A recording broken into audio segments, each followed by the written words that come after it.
This morning, Carolina people's on a mission. Our guest is too. Who is he? You'll meet him coming up next.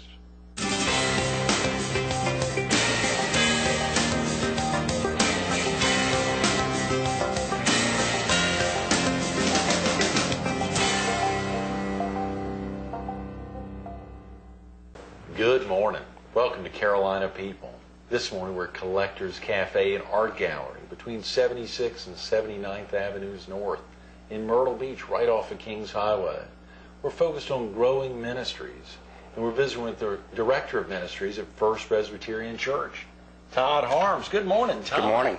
Thanks so much for coming in early on a Tuesday morning. Thanks for the invitation. How about this Collector's Cafe? This place is amazing. Have you ever been here before? I have. It's one of my favorite restaurants. This is the restaurant that my wife and I had dinner before I proposed. Oh, so come on. It is. You mean the night of the proposal? The night of. You are kidding. That is fantastic. It was obviously a successful dinner. It was. Yes. Happy to report. Your wedding band just a minute ago. That's right. right.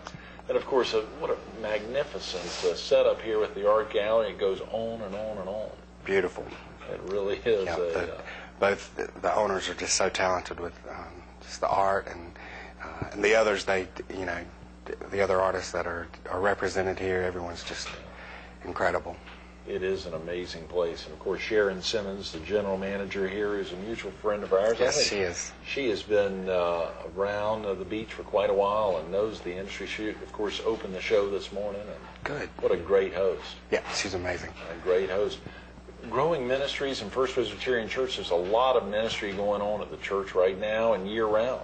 There is. We are very excited. It's a great time at First Presbyterian Church. As you know, we recently broke ground on Robert Grissom Parkway, and so we're looking forward to the future and really having the facilities to house these growing ministries. Oh, and so it's a great problem to have, but parking is an issue and meeting space and all these different things. And so we're excited to ultimately have a bigger space, right, and a newer space. And so but yeah, we've got a lot going on at First Presbyterian. Right. The newer and bigger space on Grissom Parkway, how much larger will it be, Todd?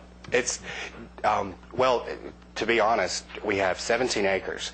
Right. And so the construction will actually take place in over 3 different phases. Yeah, right. But the first phase will house a great hall, our growing tree, kindergarten and preschool, as well as the administrative offices. Mm-hmm. And so it's pretty exciting. And ultimately, we'll of course all be there, and but we still have lots to build even after phase 1 will kind of conclude, hopefully late summer or early fall in next year, 2008. So that is tremendous, Todd.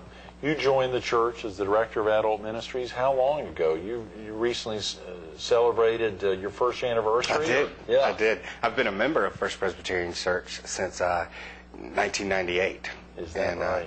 Began several years ago as the Director of Singles Ministries. Right. And just last August began as the Director of Adult Ministries. Mm-hmm. And so initially I was the Director of Adult Education, and one of my heroes, Howard Barnard, retired from First Presbyterian earlier in the year. Right. And I took on the majority of his responsibilities. And so I handle adult education, fellowship, church growth, connections. I'm still doing the singles program, right, adult mission, and as well as my first call, the adult education. So, golly, Todd, that's a lot of hats to wear. It is, but it's all connected. Right. The reality is, we really feel like to be totally connected and assimilated into the life of the church, we have a very simple formula that we kind of look at, and that's worship plus 2. Obviously, worship would be kind of Sunday morning, Wednesday afternoon, whatever form. But the 2 in the formula would be service and study. And so service might come in the form of, local mission or foreign mission, volunteerism in the life of the church. Study would obviously be, any of the Bible studies or various studies that go on during the week. And so to be fully assimilated into the church, that's kind of what we're looking at. And when you look at all those different ministries, they're connected. They do relate to one another. Worship plus two. Worship plus Worship plus two. I love that. And of course, and this is what is encouraged for all members, or Sure. not just for the kind of staff there, but it's for all members. It's kind of at this point, kind of an underground theory, something we use on staff to kind of, part of what I do in fellowship and church growth would be to fully assimilate the new church member. And that's kind of a formula that I use that Dr. Wilkes shared with me early on, that I kind of use to gauge my success in what I'm doing with new members. And so I try to get them plugged into as many of those opportunities and really find out what best suits them. When you talk about volunteerism, we want to find, what best suits you. What work within the life of the church is something that you can be passionate about and that you can put your heart into. Oh yeah, and there's so many different activities for folks to get involved in, both on the service and the study side. Absolutely. We've got this is kind of a short lull. We kick everything off in the fall with study, different programs and evening offerings. Whether it be youth, children's ministries, all those different things kind of kick off in the fall. We have kind of a short lull, and then as Thanksgiving approaches and the holidays, we really kick off big again. Oh yeah. And there are just countless offerings in that way. I'm pretty excited about several things that we have coming up. Right. And with regard to Connections, which is our singles ministry. Oh yeah. We have a Christmas party, and that has become just very well received within the Myrtle Beach community and surrounding areas. Oh yeah. And our attendance has grown each year, and this year we'll be at the St. John's Greek Orthodox Church Hall, which is a huge venue for us, and so presents a challenge. We want to have as many folks there as possible. It's $25, and it's going to be December 8th. Okay. And that's a Saturday evening, of course, and we're going to be there from 6:30 till 10:30. December 8th, it's a Saturday evening, and if a viewer is interested in possibly attending, I think you said they could call your mobile number. Yes, absolutely. 241-7218. Okay. You can get tickets at the church. And then we also, Connections offers a Monday meeting. It's a weekly event at Magnolia's at 26th, which is on Ocean Boulevard. Oh, real easy to find. A great location, right upstairs, right? We meet upstairs. Yeah. We have a speaker, and dinner is only $7, and that's for all the singles in the area. The typical demographic for that group is 40-somethings and on up, really. Right. I mean, you have all ages that attend. Oftentimes, folks much younger than the typical. You said obviously is 40 on up. That's right. But folks of all ages attend. It is open to everyone, yes. And fall in love with that, and then keep coming, and that may be how they get into their 40s. They've been coming and enjoying the Connections group. Exactly. Right. And that is Mondays, you said, at 6:30 at Magnolia's. And if folks want to learn more about that, they could also call your mobile number. Or they can, call the church. I'm available at the church office, 448-4496. That's great, 448-4496. And the church has a tremendous website, too, Todd. Yes. A ton of information. Just this morning, trying to prep for the interview, to see all those things just in the month of December. That's right. That are all listed there on the website in beautiful colors at MyrtleBeachPresbyterianChurch.org. That's right. Okay, MyrtleBeachPresbyterianChurch.org. Anyone can find that out. Of course, you're also, they wanted to send you an email, tharms@mbfpc.com. Yes. So there's a lot of ways to reach you. There are. Just got 4 right there. That's right. That's right. As we think about, obviously, growing ministries and those different components there, you talked about, of course, Connections there, but fellowship, mission, church growth, and adult education. Yes. 4 or 5 even more critical components. There's probably too many hats to talk about.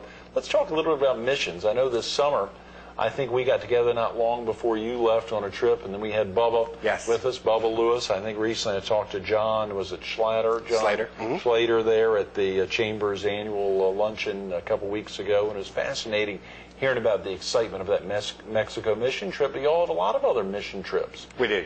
And Mexico is one that a lot of our members and even community members are excited about, passionate about. The reality is when we leave at the end of a week, a family has a roof over their head. Right. And so it's just amazing to see that transition. They help in the the work during the week, and they are involved in that, and you get to know in fact, the second week that we were there last summer, we had an interpreter available. A Spanish teacher that went with us, he's my son's soccer coach as well, Joel Barber.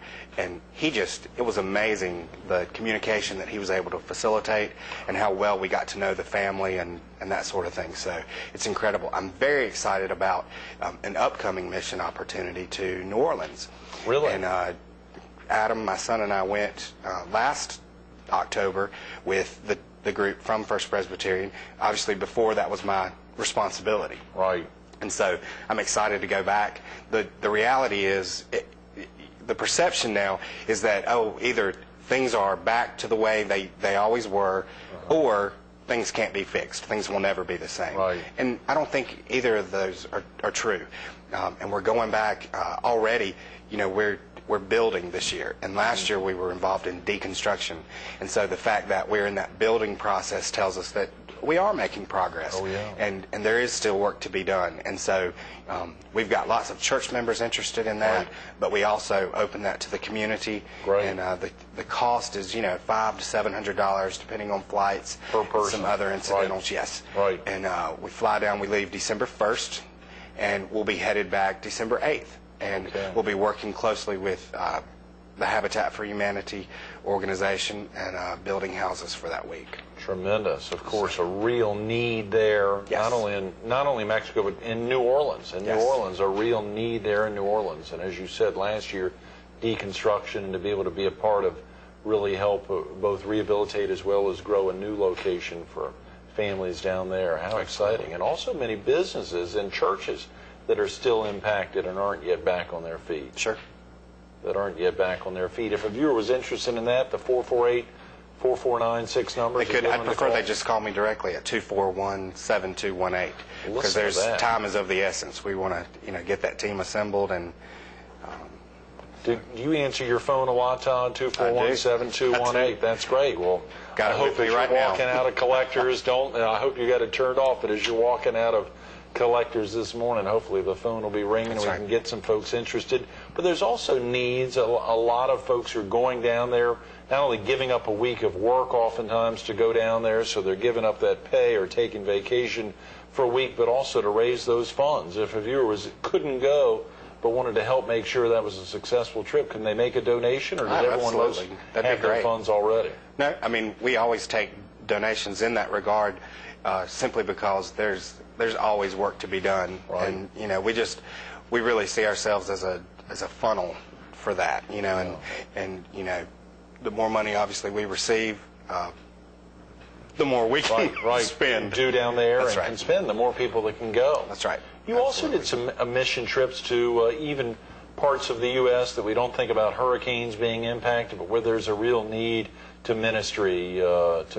Where are some of those? Wasn't it this summer? Were you in West Virginia? Yes, West Virginia. We've been, over the course of the last 5 or 6 years, we've been to West Virginia, Tennessee, Virginia, lots of different areas that really kind of rural communities are, my favorite was kind of the hollers of West Virginia, because those folks are, just so content and happy with the lifestyle that they have. And yet they don't have a lot of the things that we have. Right. And so to go there and provide home repair for families who don't have the financial resources available, or even some seniors who just don't have the manpower, can't do that themselves anymore. Right. And the neatest part about those trips for me is that they have traditionally been youth trips. And to see kids kind of recognize the difference that they can make, and that social responsibility, and how God calls us to be involved in that way is an incredible journey for them. And to just be there and witness that is amazing.